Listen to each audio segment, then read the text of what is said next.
The senator from Texas is recognized. Mr. President, I want to talk today about Russia. I want to talk about Vladimir Putin. I want to describe to this chamber a bipartisan victory that together we won.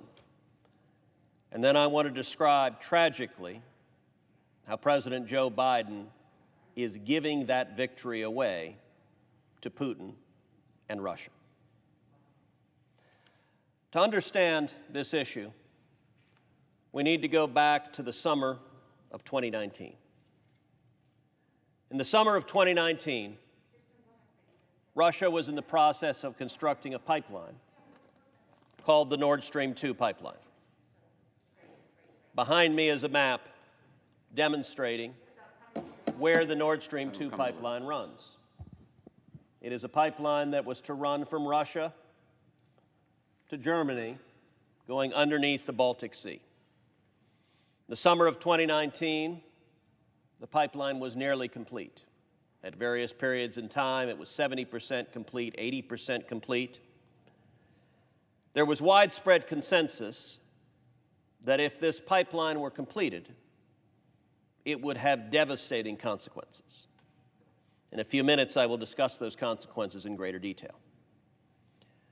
But in an effort to stop the devastating consequences, I worked on bipartisan legislation along with Senator Jeanne Shaheen, Democrat from New Hampshire, and we introduced bipartisan sanctions legislation designed to stop the Nord Stream 2 pipeline. That legislation, when we introduced it, was almost immediately subject to a Russian disinformation campaign. In Europe, the Russians were saying to anyone who would listen that the Cruz-Shaheen sanction legislation could never pass, that there was no way Congress would come together in a bipartisan manner to stop the Nord Stream 2, that it was hopeless, that no one needed to be concerned that this legislation could pass. They also made the argument as part of their disinformation campaign that the pipeline was nearly complete, so that U.S. sanctions could not stop it. There was nothing that could be done to stop it. Well, Mr. President, to the surprise of nobody who follows these issues, that Russian disinformation was precisely that. It was disinformation. It was lies.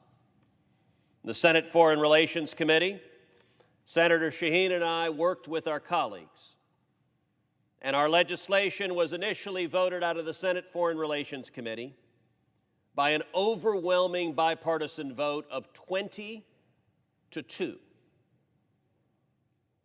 Overwhelming bipartisan support. At that point, Senator Shaheen and I began working to get it passed on the floor of the Senate. While we were doing so, the Russian disinformation continued. This cannot pass.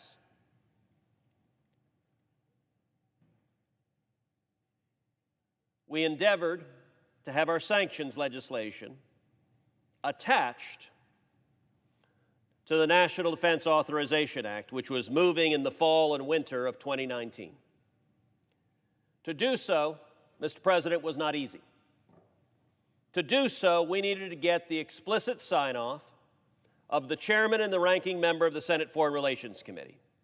We needed the explicit sign-off of the chairman and the ranking member of the Senate Armed Services Committee. We needed the explicit sign-off of the chairman and ranking member of the Senate Banking Committee. And then we needed the explicit sign-off of Senator McConnell and Senator Schumer, the Republican and Democratic leader, respectively. All 8 of those individuals, all 8 of those senators needed to agree with our legislation for this to proceed on the NDAA. And then, Mr. President, we had to do the exact same thing in the House of Representatives and get the chairman and ranking member on foreign relations, on armed services, on banking, and we had to get the sign-off of Nancy Pelosi and Kevin McCarthy. To get the explicit support of all 16 of those congressional leaders, 8 Republicans and 8 Democrats, in any world is not easy. And I will say, on my part and Senator Shaheen's part, we invested dozens, if not hundreds of hours in terms of talking to our colleagues to build that bipartisan consensus. And we ended up getting that overwhelming support. In many ways, that support was miraculous. Why is that? Well, one of the reasons why Nord Stream 2 is particularly problematic is that Russia is building Nord Stream 2 in order to cut off Ukraine. There is currently a pipeline running through Ukraine, and through Nord Stream 2, Russia has the power to starve Ukraine. Why is it miraculous in December of 2019 that we're able to pass this legislation?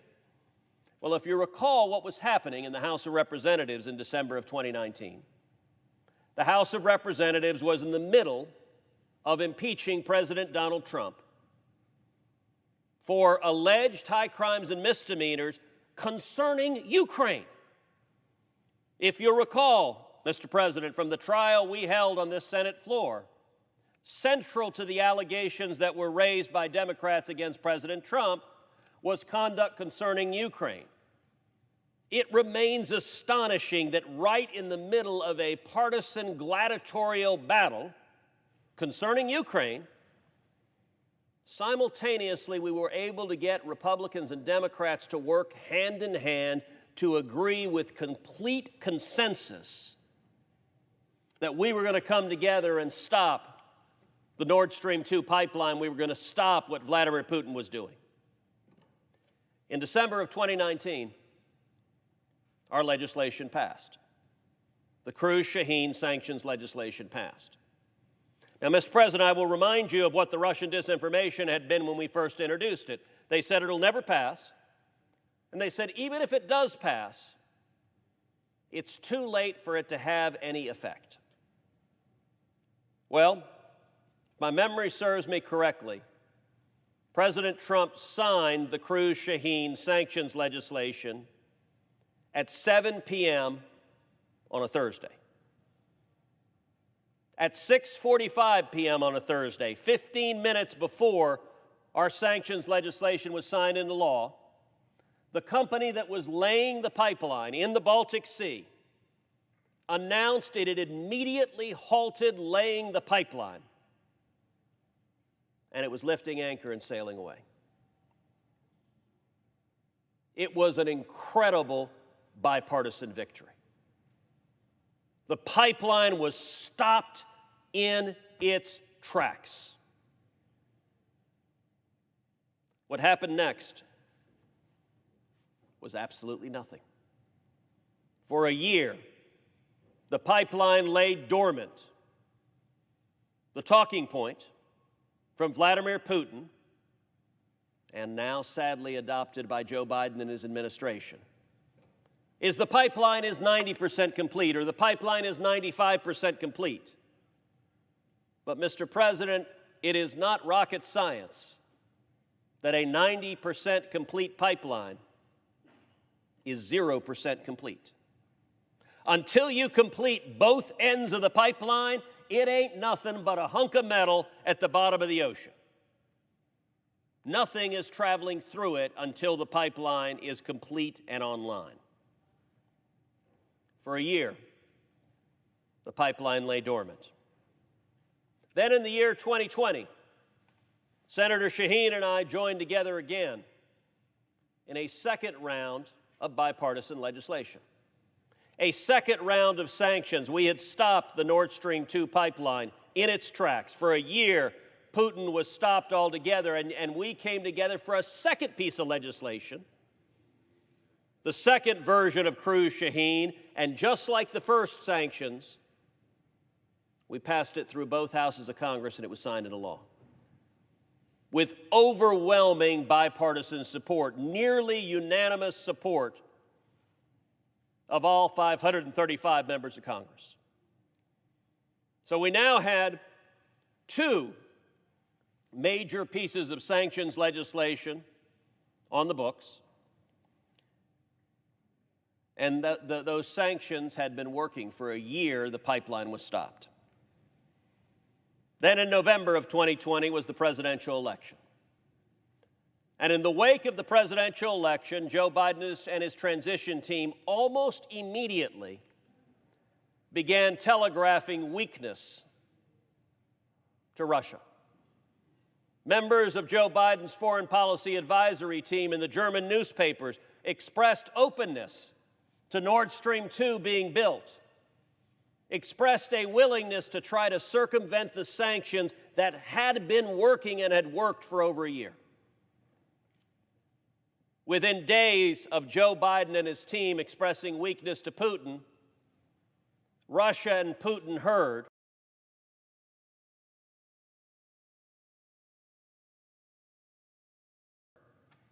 and they began the process of getting ready to return to building the pipeline.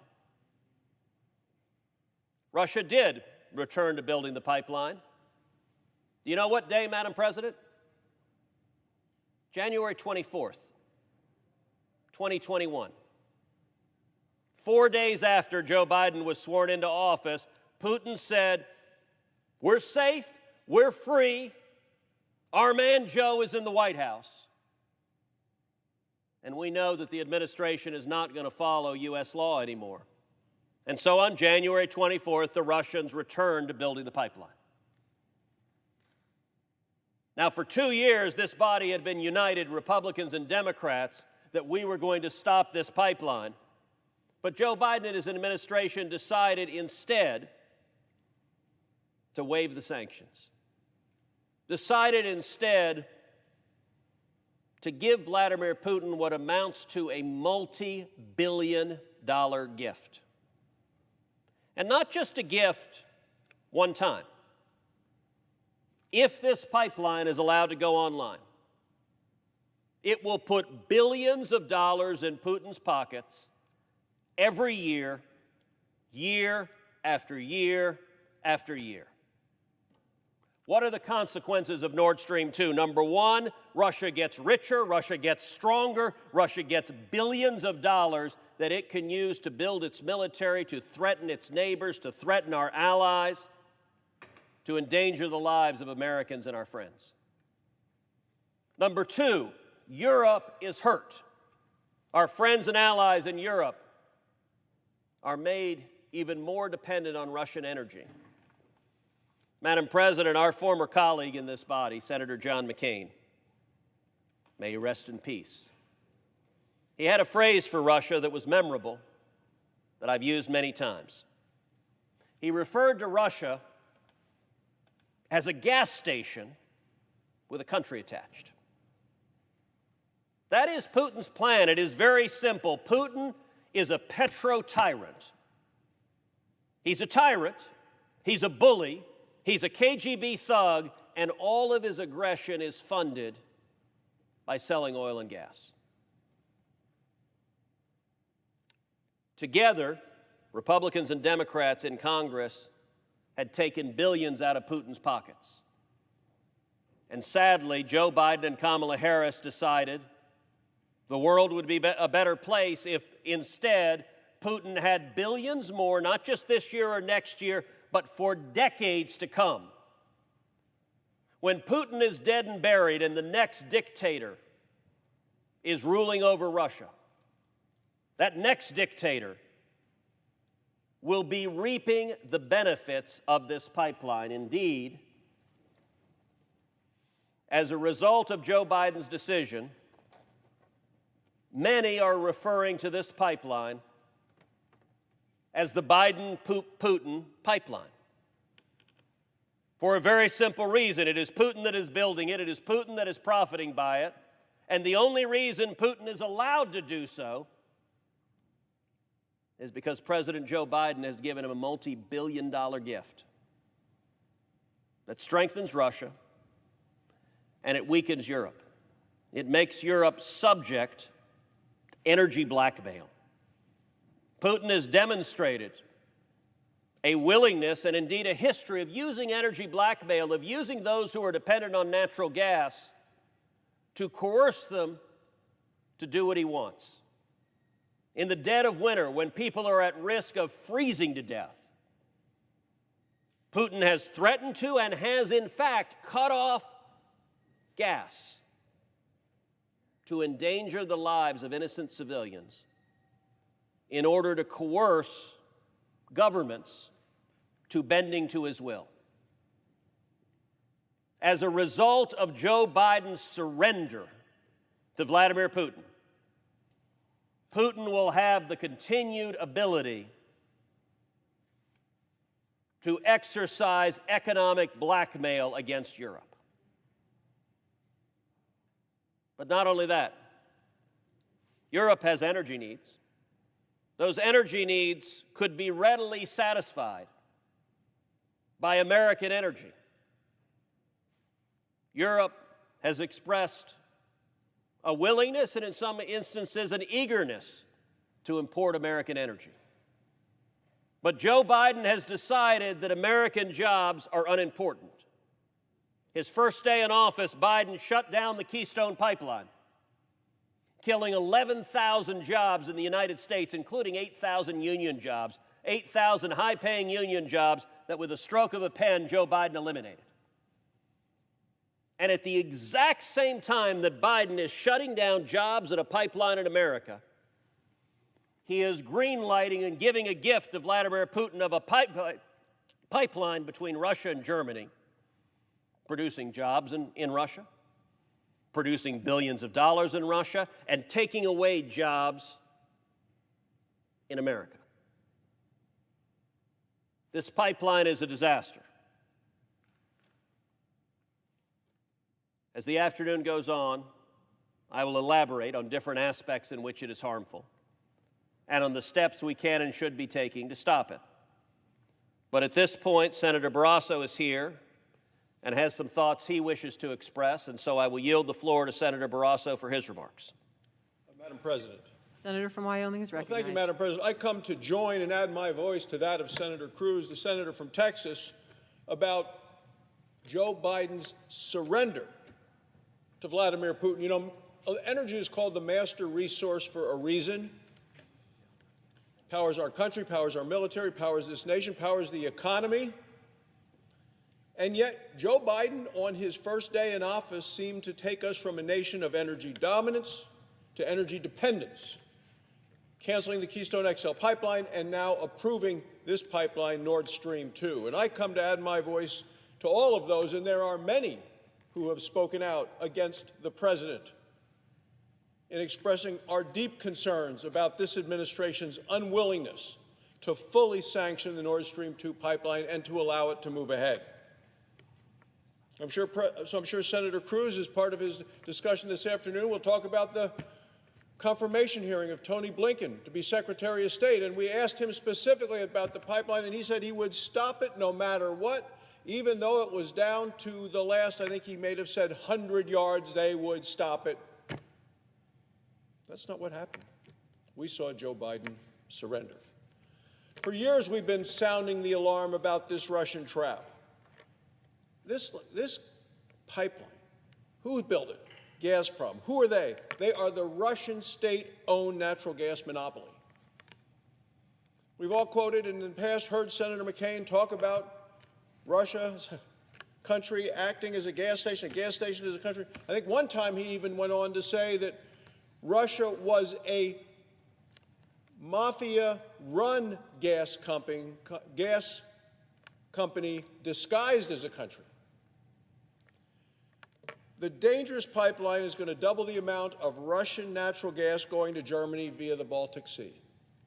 Completion of the Nord Stream 2 pipeline is going to further tighten grip on European gas supplies and extend the threatening influence because, as I said before, energy is the master resource. We know Russia uses energy to coerce, to manipulate. They use it as a geopolitical weapon.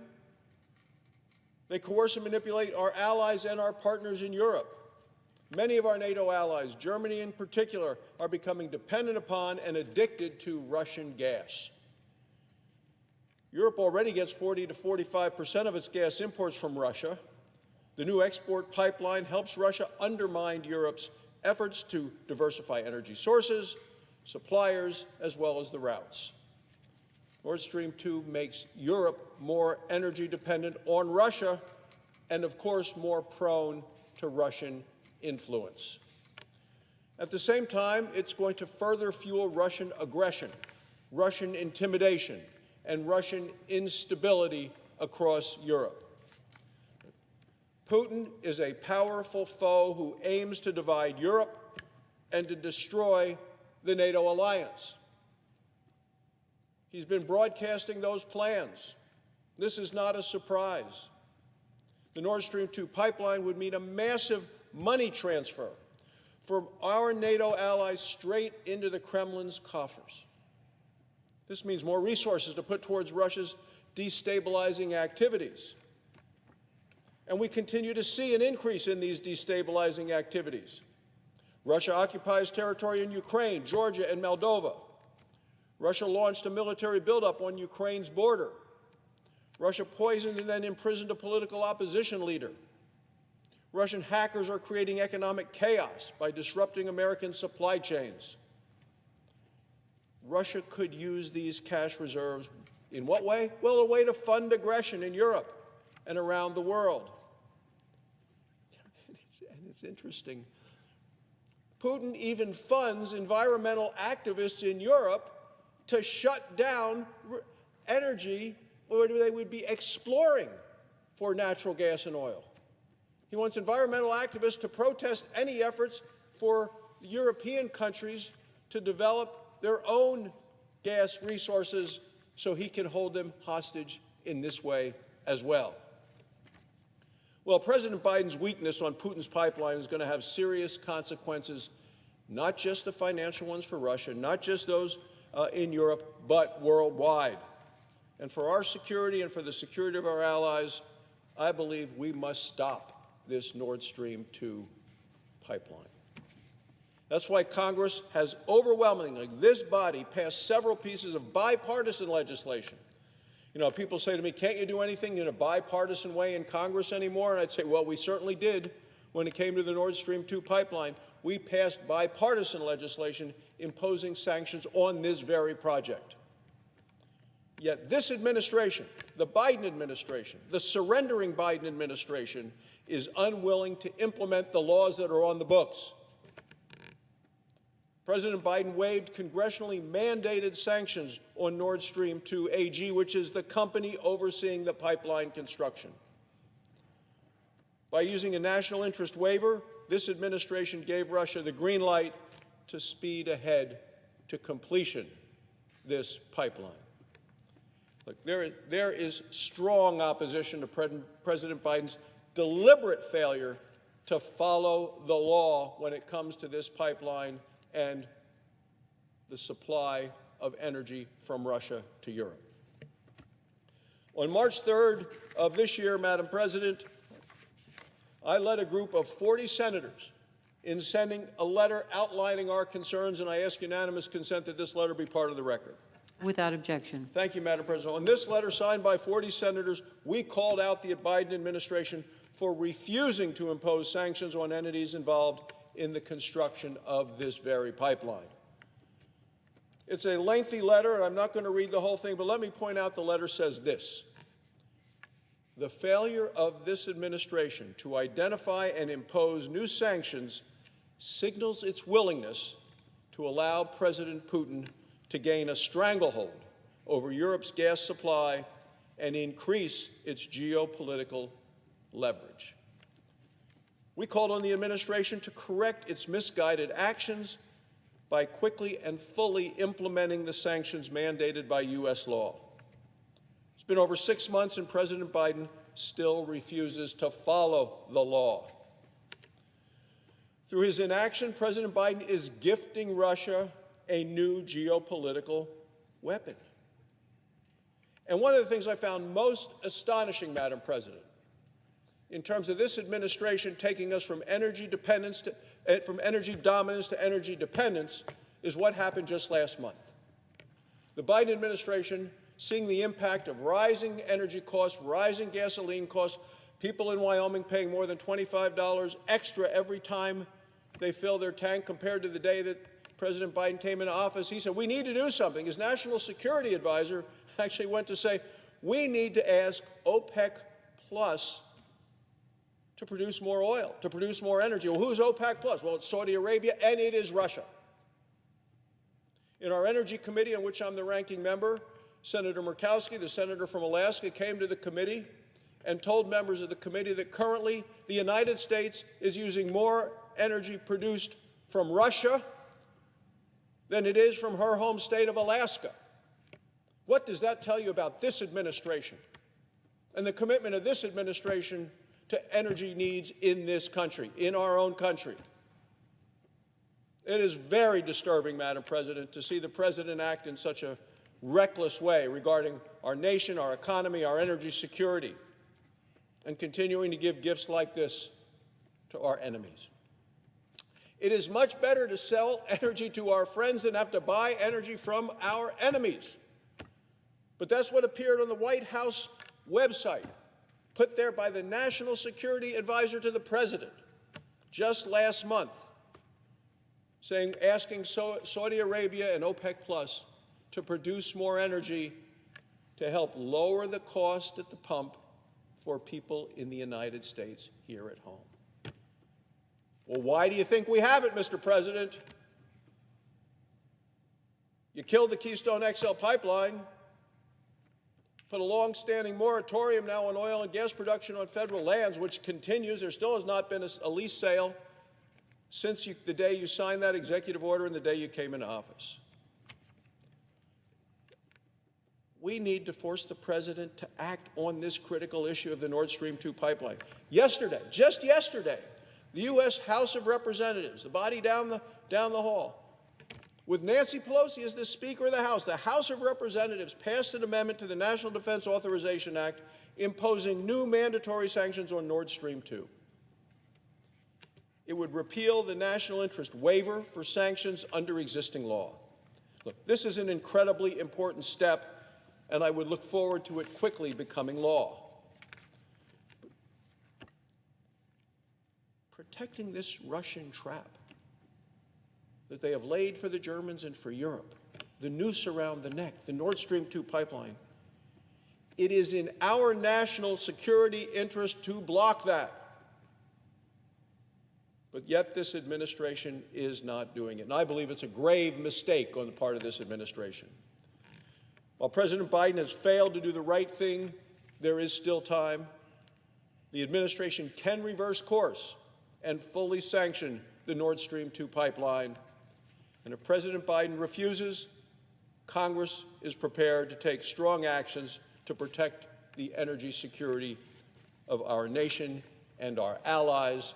And with that, Madam President, I thank Senator Cruz for allowing me to join in support of the comments that he's making. We have been wonderful partners, and other members on the floor in a bipartisan way with a specific focus on what is happening with Russia and its efforts to undermine the United States, to undermine NATO, and to try to go back to, as they've said, put the band back together,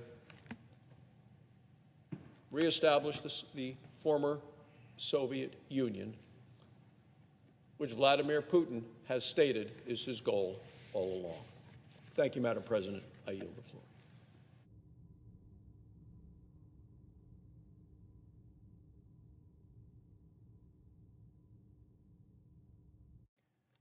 Madam President, Senator from Texas is recognized. I thank the senator from Wyoming for his powerful remarks, and I thank each of the senators who have worked with me, both Republicans and Democrats, in our successful effort for over a year to stop the Nord Stream 2 pipeline. Successful right until Joe Biden became president. I want to talk now about the precise dangers that are posed by the completion of Nord Stream 2. Many agree it would be a catastrophe for the security of the United States and for our European allies. Nord Stream 2, if it goes online, would double the gas flowing from Russia to Germany while circumventing American allies that Putin targets militarily, diplomatically, and commercially. As a result, if Nord Stream 2 goes online, it will expose Ukraine and Poland to deep long-term dangers, and it will leave them vulnerable the next time Russia targets them for aggression. Right now, 1/3 of Russian gas exports to Europe travel through Ukraine. That provides Ukraine a curious kind of protection because Putin knows that he can't endanger that energy infrastructure without endangering his economic line to the world. With Nord Stream 2, Putin and Russia are given by Joe Biden, by Kamala Harris, effectively open season on Ukraine. And when a year from now, we see Russian tanks in Ukraine, we will remember this moment that it was Joe Biden's surrender to Putin on Nord Stream 2 that enabled Russia to carry out that aggression. If Nord Stream 2 goes online, it will enrich Putin with billions of dollars to direct towards his malign activities. And by the way, if you don't want to take my word for it, here's what the Polish Prime Minister said about Nord Stream 2, that Nord Stream 2, quote, strengthens Russia's power, helps President Putin to build a military power, and helps to intimidate other nations. In addition, if Nord Stream 2 goes online, it will solidify Russian energy dominance at the expense of European energy diversification. If Nord Stream 2 goes online, it will deepen the corruption that tragically is endemic across Russia's energy sector, and it will export more of that corruption to Europe.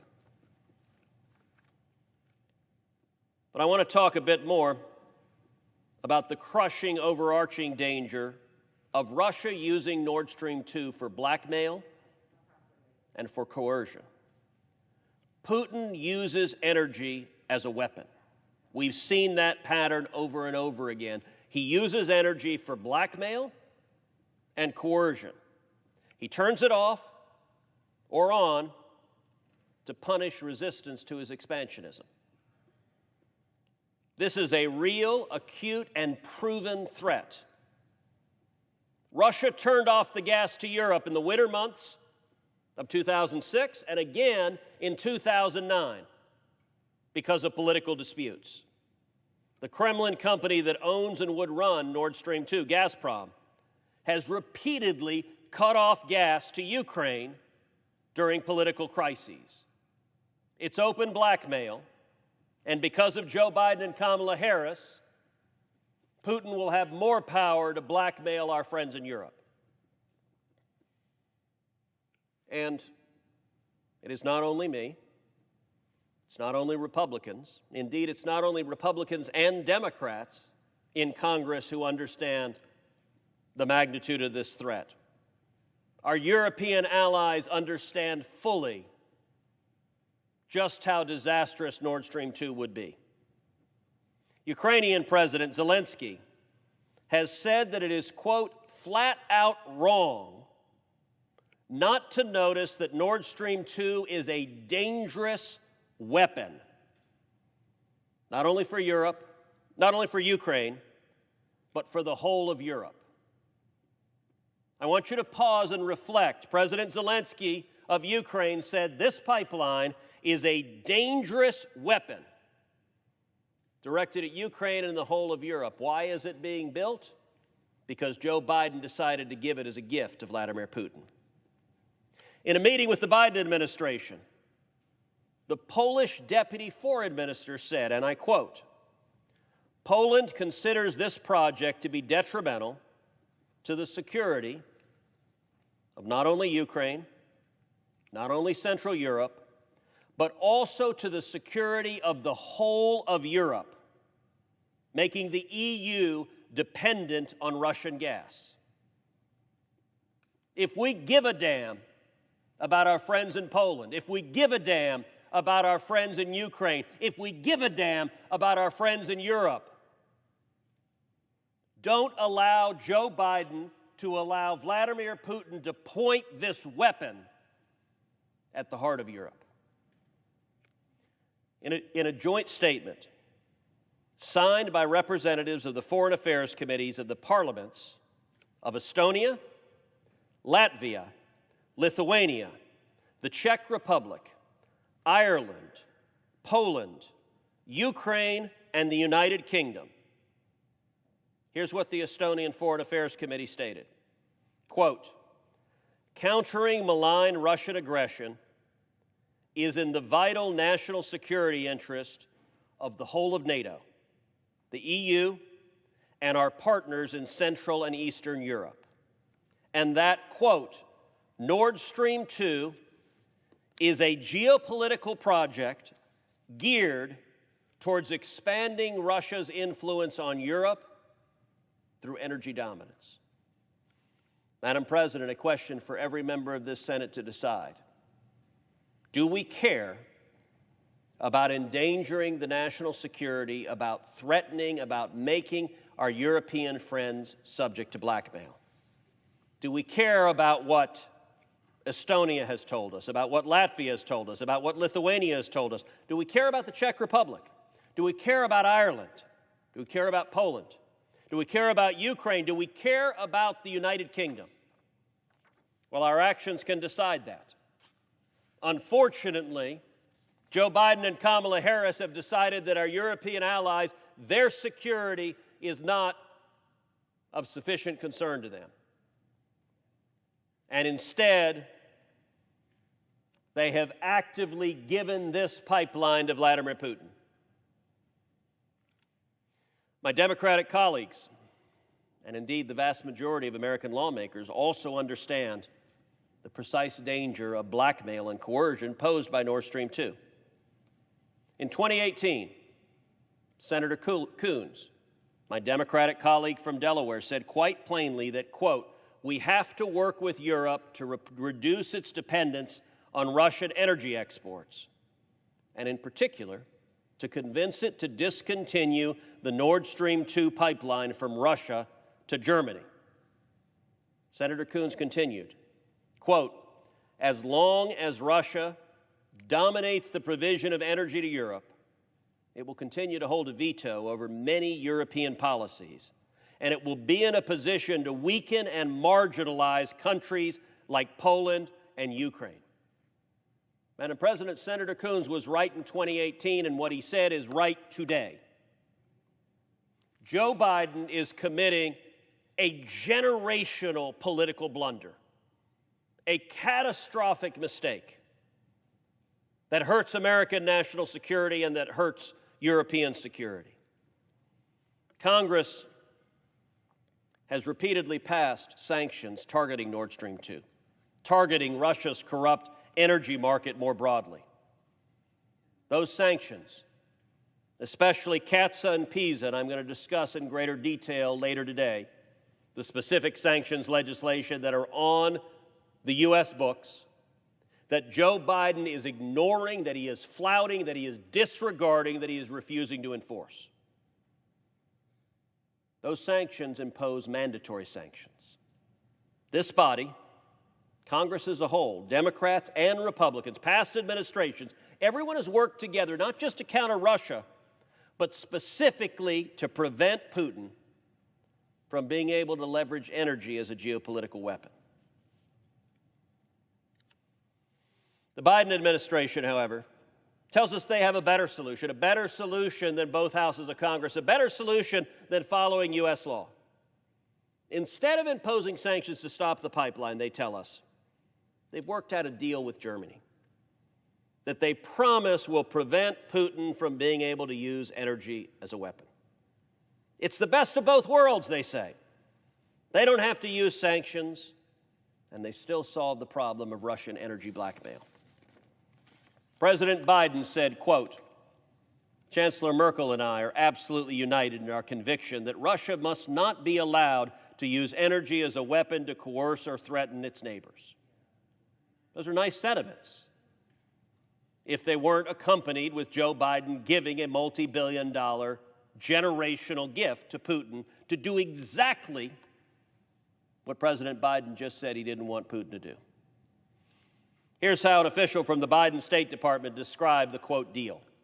Quote, there's a clear commitment on the part of the United States and Germany in this statement that should Russia attempt to use energy as a weapon, and as an aside, they've done so over and over and over and over again in the past, should Russia attempt to use energy as a weapon, Germany will take action at the national level and press for effective measures at the European net level, including sanctions to limit Russian export capabilities to Europe in the energy sector, and that includes gas and/or other economically relevant sectors.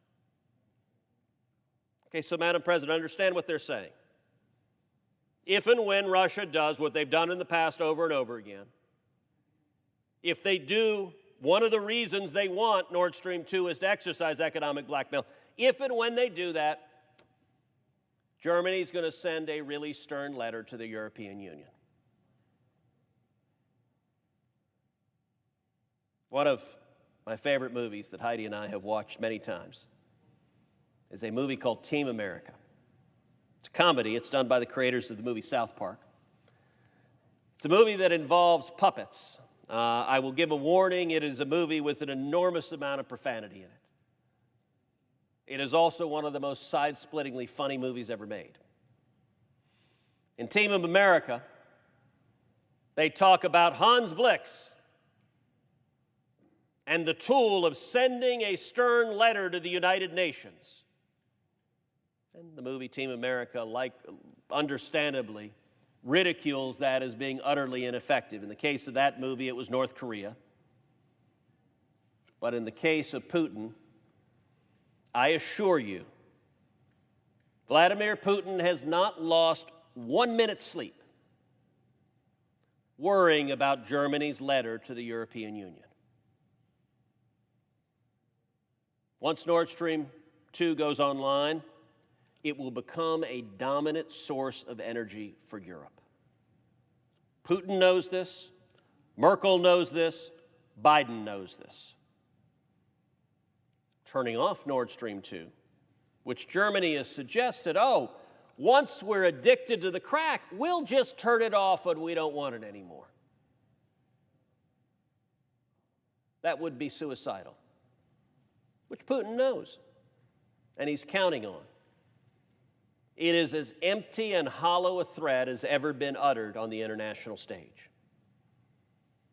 And even worse, we already know that it's a hollow threat, because Putin has already, in just the last few days, crossed the line into using energy as a weapon. So we don't have to go back to 2006. We don't have to go back to 2009. Let's go back to last week. In just the last week, it has become clear that Putin has been turning down gas exports to Europe to coerce our allies into dropping opposition to Nord Stream 2. The blackmail is open and it is brazen. Russian and Gazprom officials have said if Germany and the EU approve Nord Stream 2 coming online, then the Russians will turn exports back up. On Friday, more than 40 members of the European Parliament called for an investigation of the coercion, saying Gazprom was driving up prices to, quote, pressure the European Union into speeding Nord Stream 2 activation. So I want you to pause and reflect. The Biden administration's claim to prevent Nord Stream 2 being used as a weapon for energy blackmail is if Russia ever does it, Germany will stand up to them. Russia's doing it right now. Not in 2006. Well, yes, they did in 2006. Not in 2009. Well, yes, they did in 2009. Today. Last week. And they're not hiding it. They're saying, we're going to cut off your energy until you approve Nord Stream 2. How exactly is the Biden administration claiming they're going to prevent the malign use of this pipeline? They are literally surrendering to blackmail right now for no reason. And you know, sadly, the reason, for the past 9 months, I've had conversations with just about every senior Biden State Department nominee in my office over and over and over again about Nord Stream 2. Almost to a person, the nominees agree. Nord Stream 2 would be terrible. It would be disastrous. It would be bad for America. It would be bad for Europe. It would be good for Russia. They all agree that. By the way, Tony Blinken, the Secretary of State, said so vociferously in his confirmation hearing. And he said so even more vociferously sitting on the couch in my office. They all admit this.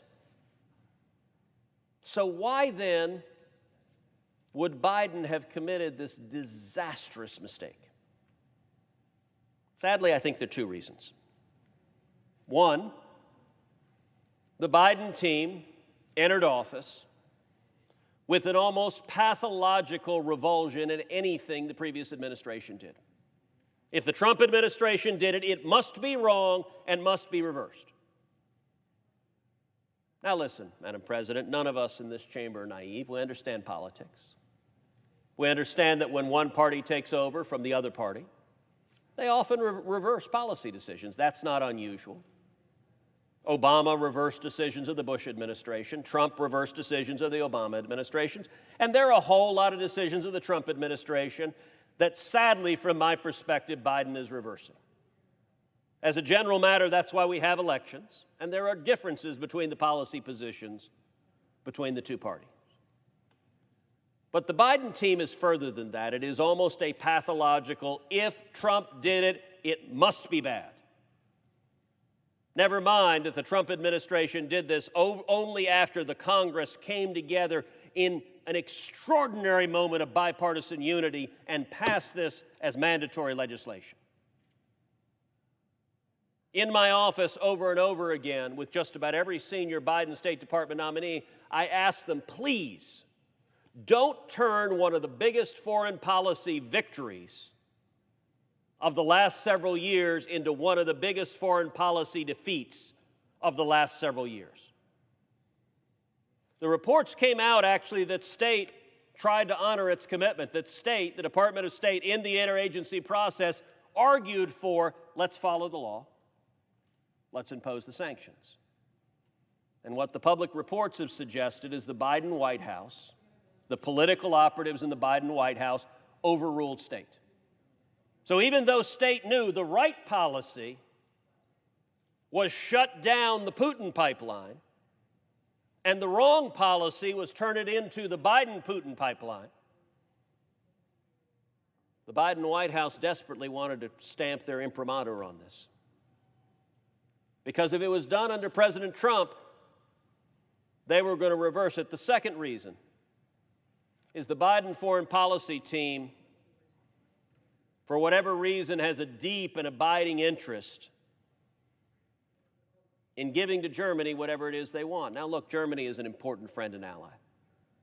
We work together closely with Germany on economic matters, on diplomatic matters. We have long and positive relationships with our friend and ally, Germany. That doesn't mean we agree with everything the Germans do, any more than we agree with everything any other ally of ours does. Indeed, I will point out in the past week, the Biden administration precipitated the French withdrawing their ambassador from America, an extraordinary moment, which I will point out at least illustrates that we have a history of having disagreements, and sometimes serious disagreements, with our friends and allies. But one friend of mine has a phrase, he puts it, that the Biden foreign policy establishment, they sleep with votive candles of Angela Merkel under their beds. That they view Chancellor Merkel as someone who must be surrendered to, acquiesced to, no matter what. Never mind that Chancellor Merkel has an extremely limited tenure in office. She is on her way out.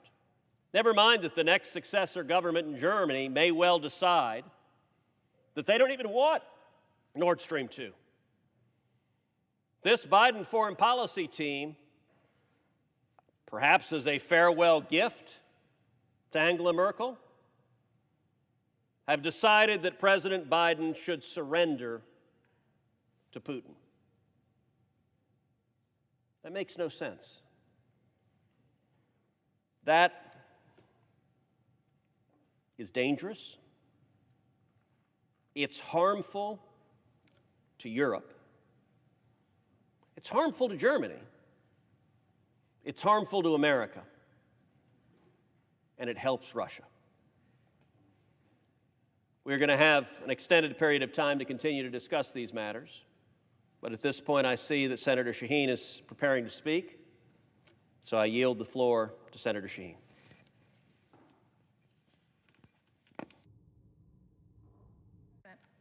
The senator from New Hampshire.